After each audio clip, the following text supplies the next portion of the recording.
ప్రతి ఒక్కరూ 5% నుంచే స్టార్ట్ చేయాలి. ప్రతి ఒక్కరూ స్ట్రగుల్ చేయాల్సిందే. ప్రతి ఒక్కరూ ప్లాన్ ప్రజెంట్ చేయాల్సిందే. ప్రోడక్ట్ నాలెడ్జ్ నేర్చుకోవాల్సిందే. Yes or no? ఇవన్నీ అవసరమా లేదా? నేను ఏ పని చేస్తే ఆ పనిలోనే నిమగ్నం అవుతాను. పొద్దున్న లేచి కిచెన్లో వంట చేశాను అనుకోండి, కిచెన్ అనేది కుకింగ్ అని ఈజ్ అన్ ఆర్ట్. ఏదో వండామా పడేసామా కాదు, అది ఒక డాక్టర్ కంటే ఎక్కువగా మనం ఆలోచించాలి.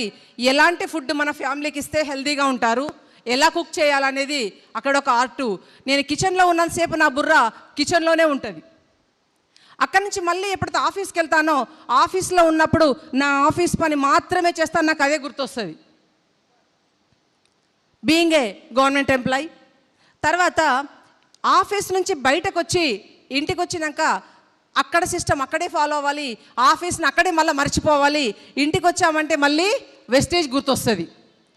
ఇక్కడ ఏం చేయాలి, సిస్టమ్ ఏం చెప్పింది, అప్లైన్ ఏం చెప్పారు, నాకు ఏ బాధ్యత పెట్టారు, ఏ నమ్మకంతో నా సిస్టమ్ను ఈ సిస్టమ్ను నాకు ప్లాన్ ప్రజెంట్ చేశారు, నేను సక్సెస్ చేయగలన హోప్తో వచ్చారు అని మనం సిస్టమ్ను నేర్చుకోగలగాలి. ఏదున్న సిస్టంతో చెప్పగలగాలి, సిస్టంతో ఉండగలగాలి. అప్పుడే మనం సక్సెస్ అవుతాం. సో సాయంత్రం పూట నాకున్న సమయంలో ఖాళీగా మధ్యాహ్నం రాగానే ఓ 4 సీరియల్ చూసి ఒక టైంని వేస్ట్ చేయడము.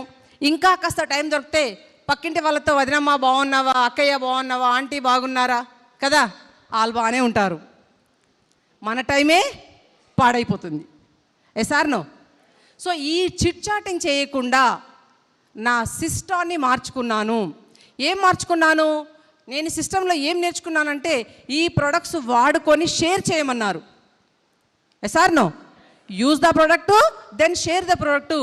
నెక్స్ట్ నేను ఏం ముచ్చట పెట్టడం స్టార్ట్ చేశానంటే, కుకింగ్ ఆయిల్ మీరు ఏం వాడుతున్నారు, సో పేస్ట్ ఏం వాడుతున్నారు, జ్ఞాన పేస్టు ఊగుతున్న పళ్ళు కూడా అతుక్కుంటున్నాయి, మీరు వాడి చూసారా?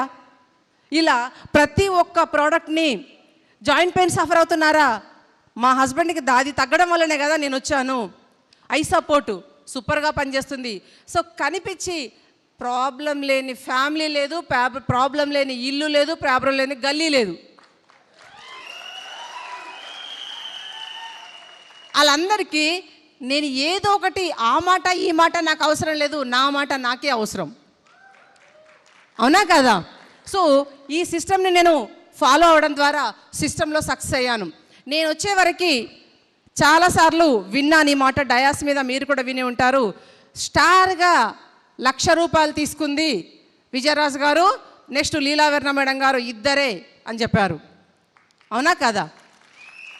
సో విజయరాజు గారు తర్వాత ఇంకా వాళ్ళ అప్లైన్ ఇద్దరే తీసుకునేవారు.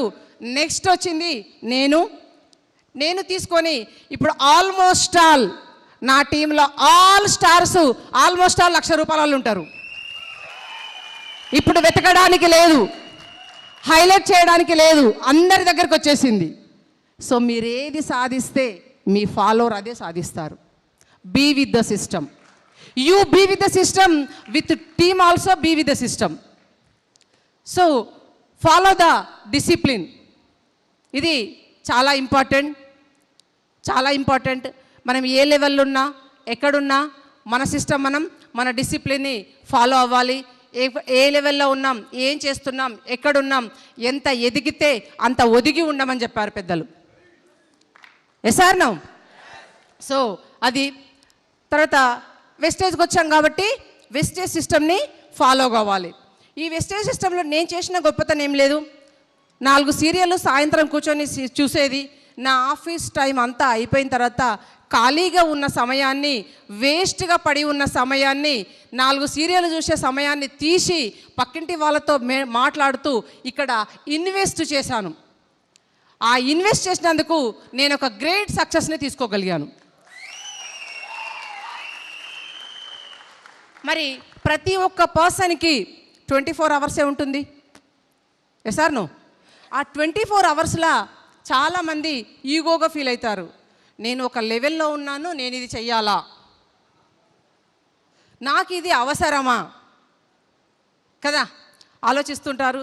మరి ఫస్ట్ టైము ప్రతి ఒక్కరికి కాస్త ఈగో అనేది మనిషికి సహజంగా ఉంటుంది.